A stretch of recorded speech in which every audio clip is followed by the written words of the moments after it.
What's the most disturbing secret you have? Story 1. A few years ago, I worked at Home Depot at the returns desk. Most of my coworkers were elderly. I was the youngest on the team. There was a woman named Margaret who had bowel control issues due to her medications. She would often fart without even realizing it, usually loud but harmless, even during normal conversations. We eventually got used to it, although it was awkward at first. One day, during a team huddle, the air suddenly filled with the strong stench of fresh manure, and then another wave hit, this time with a different flavor. The manager quickly dismissed the meeting, and one of the team members muttered, "My God, Margaret, what was that?" Story 2. My husband passed away a few years ago. I tell everyone how much I loved him and only talk about the good times we had and how great he was. In truth, I hated him for every single one of the 33 years we were together. He was cruel to me, both physically and emotionally, every single day. He hid it well, and in front of others he seemed fine, but when we were alone, he was awful. I hated him so much. I live alone now and am just starting to find myself. I moved to a different state, made new friends, and everyone seems to really like me. And, for the first time, I actually like myself too. It's been really hard to convince myself that I'm okay.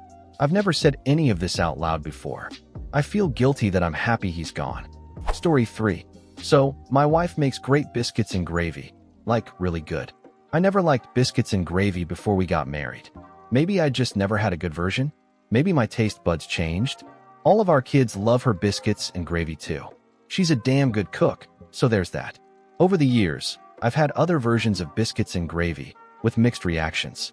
Some were decent, others were just plain mid. But every time, my wife's version still came out on top.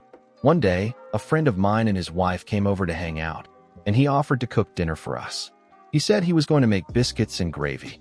Now, like I mentioned before, I never liked it until I tried my wife's version, so I was a little nervous. When a friend cooks for you, how do you gently tell them it's not good? Do you go with the classic, "My stomach's been messed up all day," or the tried and true, "I already ate, but I'll eat it later" line? That last one buys you time to toss it out after they leave. So my buddy starts cooking, and I'm mentally rehearsing my excuse, trying to make it sound casual and not insulting. Worst case scenario, I figured I'd just choke it down and be polite. But then, he finishes cooking, and we try it. And I'll be damned if it wasn't the best biscuits and gravy I've ever had in my life. Like, seriously, it was incredible. I had 2 full plates. I still think about it from time to time. And while my wife's biscuits and gravy are still good, they don't compare. Every time she makes them, I remember my friend's version, and I say nothing. Not a word. I'm not trying to get my ass kicked. So I just sit there and eat quietly, head down in shame. Story 4. That my sister, who is 10 years older than me, used to beat me almost daily. She once broke my nose by slamming it into a door. She bent my fingers back until they snapped. It was brutal. She even killed my hamster, threw it against a wall, and laughed like the devil. It started when I was about 9, but I'd already known from my brother, who's 4 years older, that she had tried to smother me as a baby because she didn't want to stop being the only girl. So really, the hate she had for me was there from the moment I was born. I did horribly in school, had no self-esteem, and kids bullied the absolute hell out of me. It was miserable. Then one day, I couldn't take it anymore. My sister was a model. She did coke. I knew because I saw her do it. My parents didn't know she was abusing me. They just thought I was clumsy because I always made excuses for my injuries. But that night, they found out everything. I took the little folded paper of coke from her purse and brought it to my mom, saying, "I don't think this is makeup." I wanted to use her powder for my face. I set it down. My dad, who had been around the world, Navy, Korean War, while traveled, dipped his finger in it, rubbed it on his teeth like they do in movies, and stepped back. He went under the sink, grabbed some black trash bags, and while he was doing that, I completely broke down and told them everything. I explained the physical and emotional torture she had put me through, while my dad silently emptied her entire room into the bags and threw them out the bedroom window onto the lawn. My parents were horrified. They genuinely thought I was just accident-prone. Then I told them the reason I'd kept it all a secret for so long. She said she'd set my room on fire and nail the door shut if I ever told you. Ironically, my dad found a hammer and nails hidden under her bed. That was the last straw. He went into full rage, bagging and tossing everything. She was 21 at the time, a college student, sorority type, model, beloved by everyone. I was the fat, sickly kid who could never live up to her. Her voice still echoes in my head sometimes when I'm feeling particularly unattractive. It probably always will. After that night, she got her own place and went on to live what looks like a perfect life, while also turning into a Bible-thumping, hate-spewing hypocrite. No one really knows this happened, except for a few close friends and my husband. My parents never looked at her the same again, even during holidays. Before my mom passed away, she told me she'd always suspected something was wrong with my sister, that she had always been cruel and dark in ways she couldn't explain. Story 5. I'm not really happy with my marriage, or with my wife. She grew up poor and has no real concept of how to manage money. We're not rich, but we make significantly more than our lifestyle reflects, and every time we need to make a major purchase, I have to spend weeks, or even months, constantly reminding her to stop spending on things she doesn't need. It's not that she buys extravagant stuff. It's just constant little purchases. Lunch at work, coffee, clothes the kids don't need, toys they definitely don't need. Even though she handles most of the grocery shopping and meal planning, about 40% of the food ends up in the trash because she doesn't take the time to check what we already have before shopping again. She's a teacher, which is fine, but she's severely underpaid for her qualifications because she insists on only working for private Catholic schools. She says she doesn't care much about her salary, but then expects us to go on 2 vacations a year, eat out regularly, and constantly buy new things. If she wants to spend $6,000 on a vacation, it becomes our top priority. But if I want to spend $3,000 on a home improvement project, it suddenly can wait. I might be able to live with all that if I were still attracted to her. She was always overweight, but when we started dating, it didn't bother me. After having 2 kids, though, she dove headfirst into the health at every size, movement, and there's just no reasoning with her anymore. If I tell her she's overweight, I'm the bad guy and should love her no matter what. If a doctor says something, they're fat shaming. Look, I'm not exactly Adonis, but I can keep up with our kids. She, on the other hand, doesn't even try. She never plays outside with them, never exercises. It's not just the weight, it's the refusal to acknowledge it as a problem. She's convinced herself the rest of the world is wrong about obesity. And while sure, BMI isn't a perfect system, that argument kind of falls apart when you're 5 feet 4 inches and pushing 300 pounds. Story 6. When I was a child, my mother would fly into violent rages, after which she'd ignore me for days before suddenly becoming extremely loving and affectionate again. It was an emotional roller coaster. I've always suspected she was undiagnosed bipolar. She definitely suffered trauma herself growing up. On several occasions, during the worst of her episodes, after slapping me and screaming, she would pin me down on the bed and smother me with a pillow, presumably to stop me from crying or screaming, until I was nearly unconscious.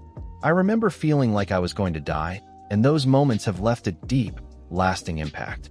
We have a good relationship now, but those rages are never brought up, and I still carry the sadness and frustration of believing that, in those moments, my own mother might have wanted me dead.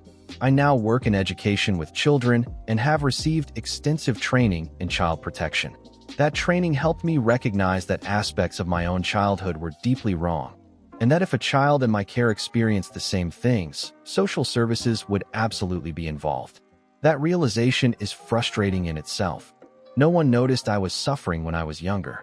On top of that, my mother eventually trained and worked as a teaching assistant with very young children, ages 4 to 5. She's retired now, and by all accounts, she was amazing at the job.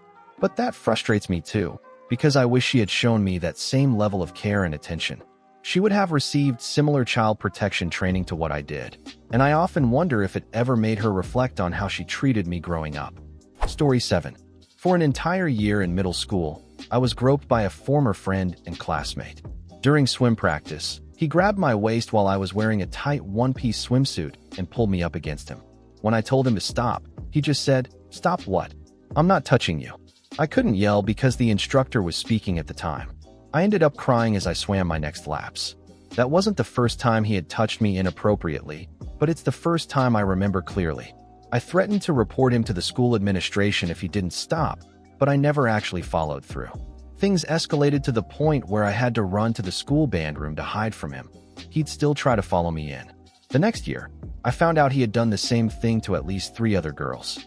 I still see him around sometimes, and he still tries to get close to me. Back then, when things got really bad, I tried to take my own life.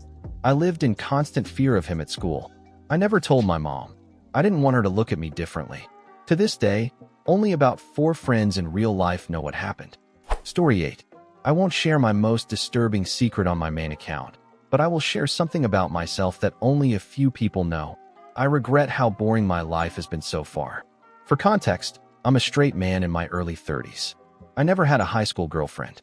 I didn't even lose my virginity until I was 26. I only went to one homecoming, and it sucked. I never went to senior prom, never did the fun spring break trip in high school or college. I never snuck out of my house, never did anything rebellious or spontaneous.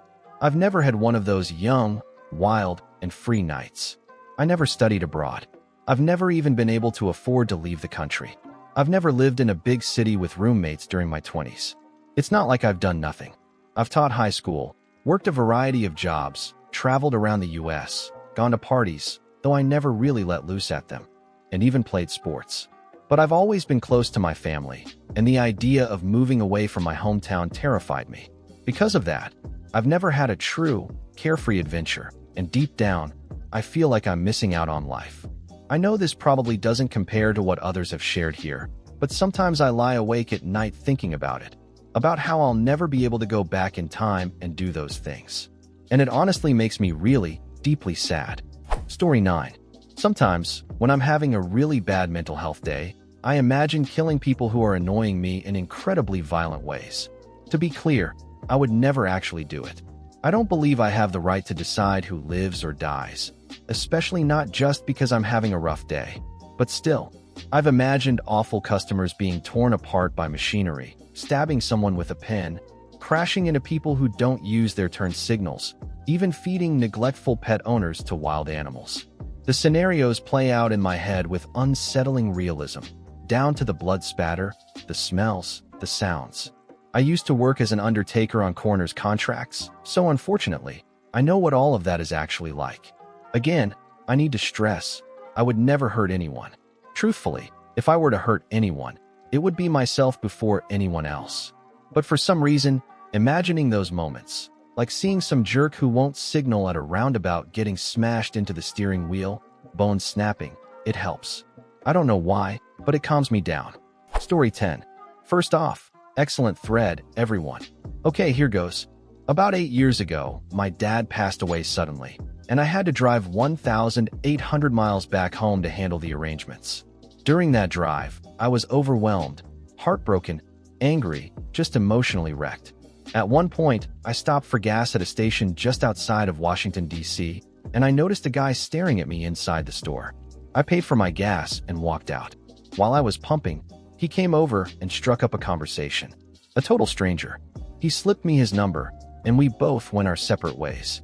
A few minutes later, I realized I was behind him on the interstate. He must have seen me in his rearview mirror, because he texted me, told me I was beautiful. Then he called, and I put him on Bluetooth. We ended up talking while driving for about 20 miles. Right before his exit, he said he'd love to take me out to dinner. I said yes. We had dinner, a few drinks, and eventually got a room. We had incredible stranger sex all night long. The next morning, we said goodbye, and I never saw or heard from him again. I have no idea if he was married, in a relationship, didn't ask, and neither did he. It was just one night. I've been married for 12 years now, but to this day, I've never gotten off like that before. Ever. Story 11. I'm really sorry you're feeling this way. You're clearly carrying a lot of pain, and it's important that you're able to express it somewhere safe. But these kinds of thoughts can be really heavy to carry alone. You don't deserve to suffer in silence, and you don't have to. You might want to consider talking to a mental health professional who can help you work through everything you've experienced. What you went through with your family sounds traumatic and unfair, and your anger makes sense in that context. But when those emotions start turning into thoughts of harm, toward yourself or others, that's a sign your mind is overwhelmed and needs support, not judgment. You're not weak for feeling this way. You're strong for surviving it. If you're ever in immediate crisis or feel like you're not safe, please reach out to someone you trust or contact a local mental health service or crisis line. Would you like help finding resources in your area? I'm here for you. Story 12. What you're going through sounds incredibly heavy, and I want you to know that you don't have to face it alone. You matter, your pain matters, and even if it feels like nothing does, your life has value, even if it's hard to see that right now. It takes strength to put these feelings into words. That in itself shows a part of you that wants to be heard, that maybe still hopes for something to change. And that's worth holding on to. Even if you're not ready to talk to people close to you, there are people who want to listen without judgment: mental health professionals, support groups, even crisis lines. You mentioned your girlfriend won't leave you, despite your attempts to push her away. That might be because she sees something in you that you don't see in yourself right now. Sometimes, others can hold on for us when we can't. Please consider reaching out to a mental health professional. Just talking, no pressure, no judgment, can start making a difference. You don't need to figure everything out at once, and you don't have to carry this alone. If you're in crisis or ever feel like you might act on these thoughts, please reach out to a crisis hotline or emergency services in your area. You are not a burden. You are not broken, and you are not beyond help. Would you like help finding mental health resources near you? I'm here for that too. Story 13. It's completely valid to feel torn when you're caught between comfort and possibility. What you're experiencing is more common than you might think, especially in your early 20s, when you're still figuring out not just what kind of partner you want, but who you are in a relationship. You're not a bad person for thinking about Jay or remembering how you felt with him. That doesn't erase the love you have for your boyfriend. It just means there's a part of you that's craving something your current relationship might not be giving you: spontaneity, attention, emotional energy. That feeling of being seen and wanted in a carefree way. It's clear you care deeply about your boyfriend. You describe him as someone who makes you feel safe and loved, but also someone you feel you have to beg for certain things: connection, planning, social engagement. That slow, quiet burnout of always being the one initiating can build up over time. It's okay to want more than just stability. It's okay to want to feel joy, chemistry, aliveness. That said, it's also important not to idealize Jay based on one emotionally charged moment from 2 years ago. That night made you feel something you'd been missing, but that doesn't mean a relationship with him would actually fulfill you long term. You don't really know him anymore, and a lot changes from 18 to 22. Jumping into something based on nostalgia or what-ifs can be just as risky as staying in something that feels like it's slowly draining you. Here's what might help you start sorting this out. Talk to your current boyfriend. Not about Jay, but about how you feel like you're carrying the emotional and planning load. Ask for what you need. Be honest, not blaming. See if he's willing, not just able, to meet you halfway. Ask yourself what you want, not just what you fear. Are you staying because it's safe? Because his family loves you? Because you're afraid leaving would feel selfish? Or do you truly see a future with him where you feel fulfilled? Give yourself permission to grow. You're 22. You're allowed to question things. You're allowed to outgrow relationships that no longer feed your soul, even if nothing dramatic is wrong. You don't have to make a sudden decision, but listen to the part of you that's speaking up, not the guilt, not the fear, the voice that's telling you something's missing. That voice doesn't mean you're disloyal. It means you're alive and paying attention to your needs. You're not alone, and you're not wrong for feeling any of this. Story 14. My most disturbing secret, at least the one that haunts me internally, is that I'm 40 years old and I've still never had sex. Not even anything close. I've never been in a relationship where sex was on the horizon or even a realistic possibility. There's been no romantic buildup, no steps that led towards something physical. It just never happened. But I don't consider myself an incel. I don't blame women or the world for not choosing me. I know that people can't be drawn to something they don't even see. If I've been invisible to most of them all my life, how could I expect to be picked? As for why things are this way, the short version: years of crippling self-esteem rooted in always being the fat nerd. People have been friendly enough to me, sure, but anytime I've tried to express genuine romantic interest, even back when I barely understood what I was doing, it was never received kindly, never reciprocated. The worst moment was in university. I met someone during freshman year, and we had a lot in common. We were friends for a while, and I truly thought we had something special. In our third year, I told her how I felt. She didn't take it well, and our friendship ended. I tried to apologize, to rebuild a platonic connection, but she told me she never wanted to speak to me again. And we haven't. That was nearly 20 years ago, and I still think about it. Most of the time, my status as a never been kissed, never been touched 40-year-old isn't front and center in my mind. I've gotten used to the quietness of it. But every now and then, something hits me hard, like seeing people I grew up with married, raising teenagers, celebrating anniversaries. And then I remember, even if some miracle happened tomorrow and I met someone, had a family, built a life, they'd never get to meet my mom.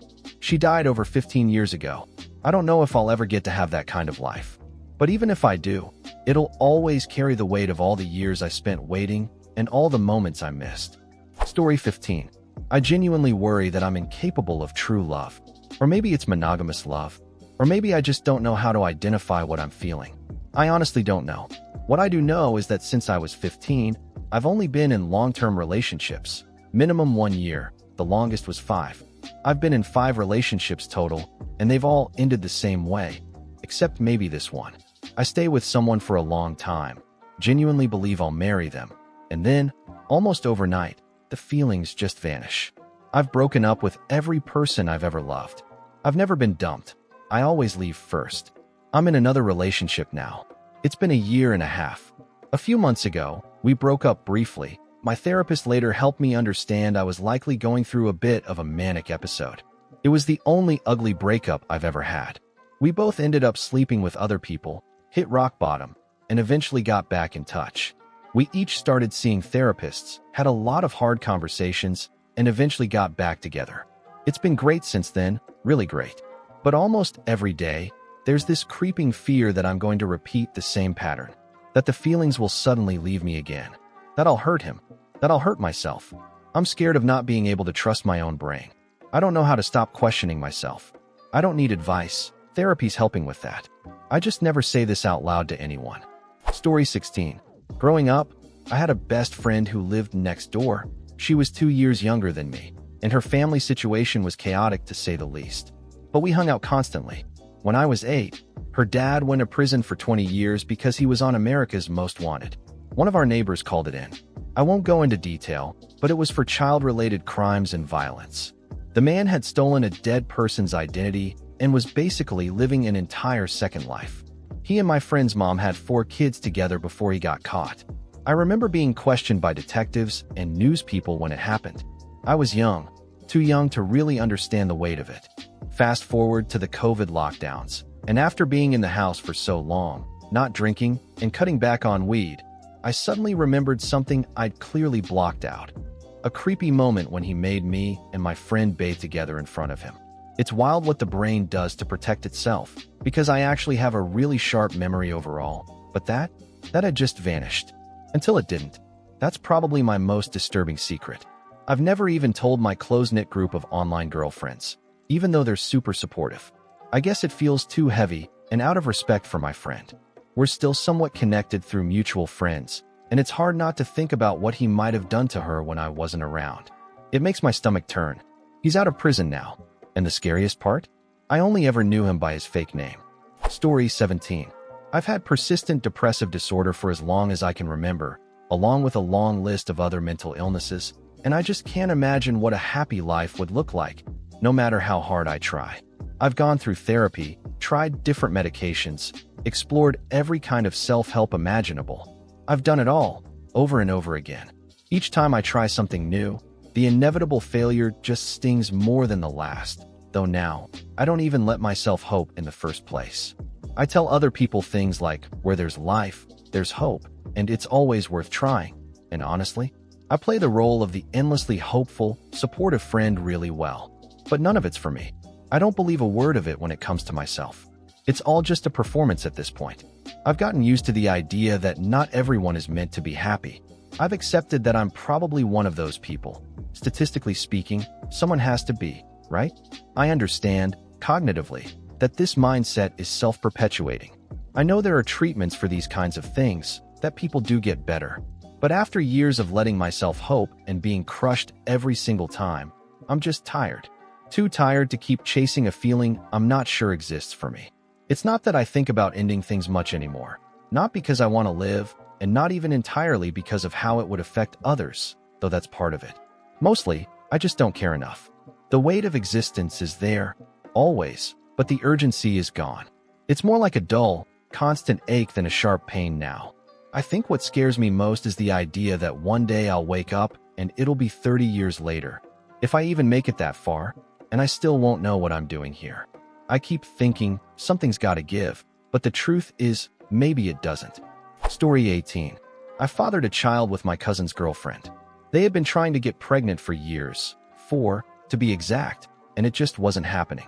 It took a real toll on both of them. He spiraled into heavy drinking and drug use, while she fell into a deep depression, crying constantly, overwhelmed with emotion. It was heartbreaking to see from the outside. One Friday after work, I stopped by their house. My cousin was at work, and I asked if I could take a quick shower before we started grilling and hanging out. When I came out, she was on the couch wearing loose-fitting shorts and no underwear. It was obvious what she had in mind. She told me how devastated she was that they hadn't been able to conceive, and that she feared their relationship was going to fall apart because of it. She said she still loved him deeply, but she just needed this to work, to get pregnant somehow. One thing led to another, and we slept together. Right after, he came home, that close to catching us. She didn't even have time to clean up. She sat frozen on the couch, terrified that if she moved, he'd notice something and put the pieces together. And me? I just shut down any sense of guilt and pretended like nothing happened. 8 years later, they're still together. Married. Happy. As far as I can tell, he has no idea that anything happened between us. But I know that child is mine. When the boy turned 3, she reached out and sent me a picture. His face is unmistakably mine. She told me she was relieved that my cousin and I look enough alike that he never questioned the resemblance. He truly believes that's his son. Story 19. I almost killed a man. When I was younger, both me and the neighborhood bully had BB guns, because, of course, this was Texas. Mine looked like a Henry lever action. You'd load all the BBs into the tube beneath the barrel. One day, I saw him riding his bike, and I aimed my BB gun at him. Not with the intention of shooting, just to look cool or scare him a little. My finger wasn't even on the trigger. He kept shouting things at me as he rode by. I don't remember what he said, but eventually he went back to his house, came out of his garage with his own BB gun, and shot at me. I ducked behind a trash can and fired back. I still have scars from where his shots hit me, the palm of my hand, my left ass cheek, my right calf. So we're firing back and forth, and at one point I blind fired over the trash can. A second later, I heard his gun drop and saw him fall to the ground, curled up, holding his face. At first, I didn't care. I thought he was being dramatic. I walked up to him and said something stupid, I don't even remember what, until he moved his hand. That's when I saw it. I had shot him in the eye. Blood was everywhere. His eye wasn't gone, but it didn't look like an eye anymore. It looked ruptured, distorted, wrong. It hit me all at once what I'd done. This was the kind of neighborhood where kids ran around yelling with BB guns, and no one blinked. No adults came. No one checked. I panicked and walked away. Just left him there. Not long after, we moved. My dad lost custody of me, and I went to live with my mom. A couple years later, the memory of him came back to me. I did some digging online and eventually found someone with his same name. He was missing an eye. I made a fake account and messaged him, asked casually how he lost it. He replied, I fell off my bike as a kid and landed in some sticks that stabbed my eye. Ha. Not that cool of a story, I know. I knew the truth. I was the reason he only had one eye.